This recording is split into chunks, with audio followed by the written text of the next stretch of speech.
Hello people and welcome to another execution. So today I'm going to be talking about an indie game. Indie games are becoming really popular nowadays, like super popular. They're becoming more and more prevalent to the point that they're becoming their own genre in the gaming community. And that's a good thing. I mean, like, think about it. Video games have always been like, oh, what's the best seller? What can go out next? But now indie games are becoming, like, popular, and developers can make their own ideas. They don't have to be profitable. They don't have to think about how they can sell things. I mean, they do. But not to the point that it's like, oh, how can we mass produce this? How can we make this so everyone loves it? Like fucking Call of Duty and Assassin's Creed. Like, I mean, there's 30 Call of Duties, and I used to like Assassin's Creed, but now it's just like, that's a cash cow. It sucks. Anyway, besides the point.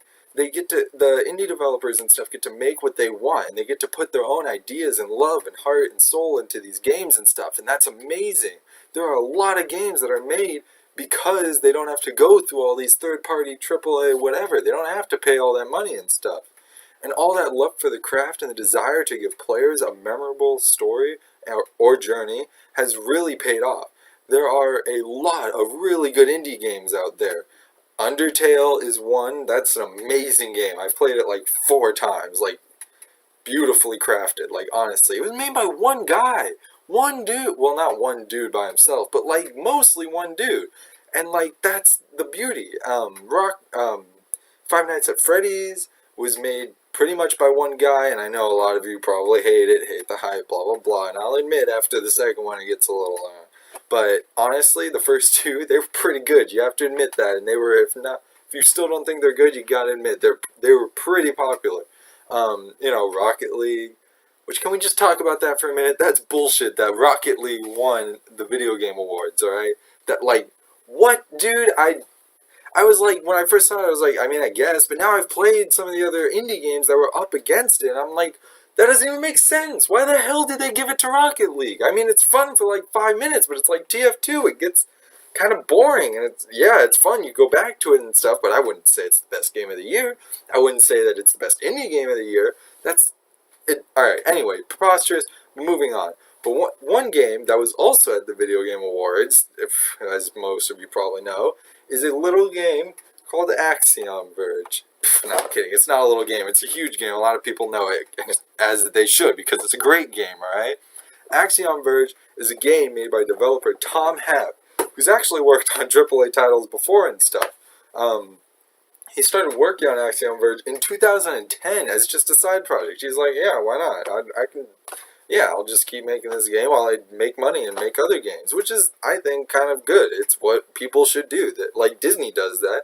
They make stuff that they know will make money, and then they make stuff that's like trial and error. They try something new, and they're like, oh, that's not good. Nintendo does that too. Anyway, besides the point. He worked on Axiom Verge as a side project in 2010 and released it on PlayStation 4 in 2015, alright? That was last year, so, pretty recent. If you guys don't know it, don't feel bad. But, yeah, you should know it because it's really good. So right now it's only on PlayStation 4 and PC. My god, I couldn't remember that.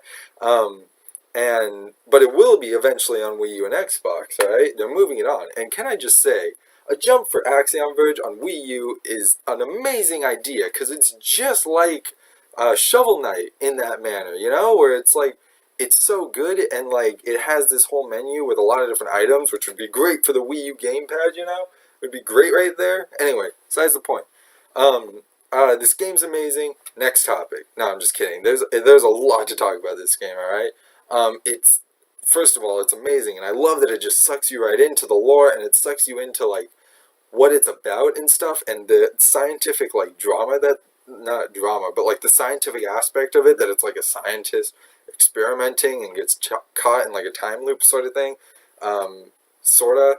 I don't want to spoil it too much, but yeah, that's basically what it is, and it's just amazing, and, like, it just feels so great and feels so natural, and it's this huge world, right? It's just like the old Metroid games where you have so much to do and there's so much to explore and like discover, and there's so many items and stuff, and not all the items are good. Not all of them you're gonna need. You don't need to get like there's like 30 power-ups or something, probably less. Anyway, you don't need all of them to keep going. You only need like 5. You only need like the main 5, and they almost basically point you into those directions. They actually don't point you into those directions at all. But yeah, no, it's a huge. Look at this map. Look how big this is. Each box is a different place, right? It's huge. There's so much. There's like so much to do and like so much to explore, and that's what I love about it, that you can explore and that you can go like, oh, I can't go here yet. I need to wait until later so that way I can come back, right? Um, and all the power-ups feel so unique and different from one another. Each one feels like its own like thing. Like one of them's a fireball, one of them shoots 3, one of them's like a shotgun spray. It's just like, it's amazing how each power-up is completely different from the last power-up. And I mean, each one feels like a game changer, honestly. Like, for example, and okay, each one feels like a game changer, and they make you do things that you wouldn't expect to do. Like the game, like Tom Happ, my God, you're a genius, dude. I mean, okay, for example, I'll just start with the example. There's a huge like incline or whatever. There's like a huge gap, and it's like all 8-bit, so like you can't walk up it, obviously. And so I'm like, okay, I'm gonna have to get a double jump or a jetpack or something like that. And I'm walking through and stuff, and I'm trying to figure it out. And on the completely other side of the map from where I need to get up to is a grappling hook. And I'm like, what the hell is this for? And I grapple, and I'm like, oh, this is cool. You can, like, get up places and stuff. But it's amazing because it's like, oh, I didn't even think. Like, when I got back there, I was like, how do I get up there? I don't have a double jump. And I was like, wait, I can use the grappling hook to grapple across. And just the fact that, like, it's not telling you, oh, use the grappling hook here. Try using the grappling hook. It's not holding your hand. It's like, here's a world, figure it out, find shit. And it really captures that like 1990s, 1980s like Metroid era of like gaming and stuff, where they literally threw you into the world and they're like, do things, kill things. And it's like, yeah, all right, that sounds good to me and stuff. And I mean, it's so good. It feels so good. And like another example is the robot droid. I saw a hole and I was like, oh, I'm gonna need a crouch or something, or I'm gonna need to turn into a Metroid ball, of course, to get in there. And then like all of a sudden I get this droid and I'm like, what is this droid even for? It crawls up walls and stuff. What is the point? But then all of a sudden the droid, I'm like walking with the droid and I go into a hole and I'm like, oh, the holes, you need the droid to go inside the holes and flip switches and whatnot. It's beautiful. It's amazing. So, this game, there's so many secrets to explore. I showed you guys the map. It's honestly so well thought out and such a beautiful game, and like, it's so good, and it just keeps you involved in like the whole time.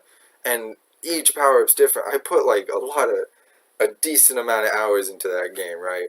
So, yeah, so Axiom Verge, an amazing game. I would definitely recommend it. Buy it, get it. It's amazing. I actually happened to get the indie box. This was my first indie box, right? Like, as a side note to the developers of indie box, dude, this was an amazing box. Look at this. Okay, first of all, amazing game. Second of all, how cool is that? How badass is that? And this isn't a spoiler for any of you guys worried. I mean, you meet this person, like, in the beginning. Anyway, it's an amazing game, and it came with stickers and a soundtrack and the map that you guys saw for the same price that the game was.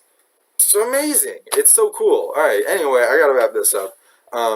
Amazing game. I would definitely recommend it. You guys should get it. If I had to give it a rating on a scale of 0 to 20 or whatever, I'd give it about an 18, because, like I said, amazing game. I would probably replay it just to see what it's like again, to kind of get that like nostalgia sort of thing going, even though I played it like last year, so not that long ago. But honestly, it's a really good game. 18. It's pretty good. It's really good. And I'm going to be rating these things on scales of 20 now, because why the hell not? Because I can. So yeah. So I give it a solid 18. Thank you guys for watching. Just hit the like button. Just subscribe if you want. Don't really care. Alright, I do these for me. I'll do any requests if you guys have any. But yeah, I just do what I like. So do what you want. I do what I want. We're all good. Alright, see you guys later.